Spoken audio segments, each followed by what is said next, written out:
Hello guys! Lahat ba kayo nakahanda na ng medianoche? Ako nag-i-start na. So I have here my 3 snapper or lapu-lapu. Ayan guys, so nag-iingay ang aking ibon na si Jacob kasi inaasar siya ng mga bata na may mga torotot kasi nga naman mag-New Year. Ayan.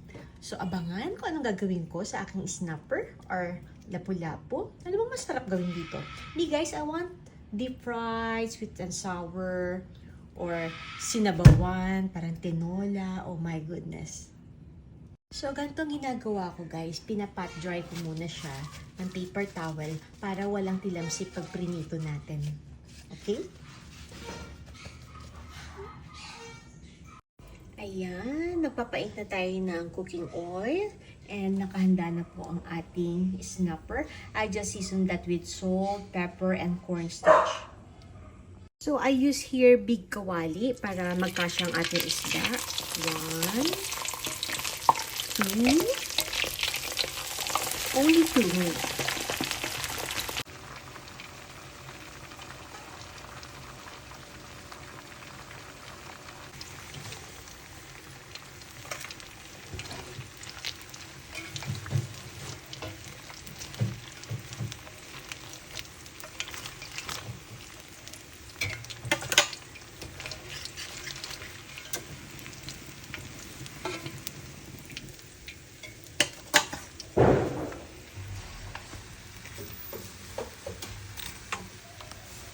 And guys, it's time to make the sweet and sour sauce for my lapu-lapu.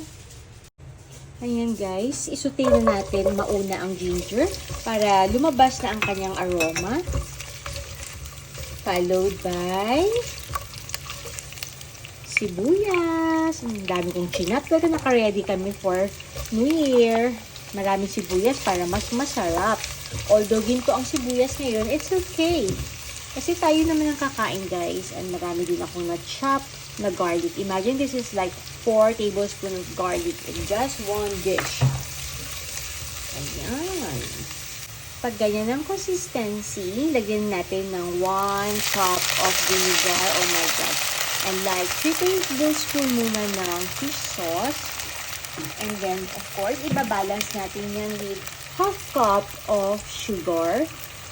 Yan, para mawala ang acid niya. And then, taktakan natin yan ng paminta.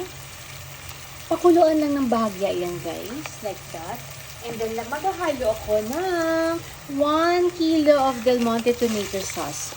Diba? Ang generous ko. That is for my sweet and sour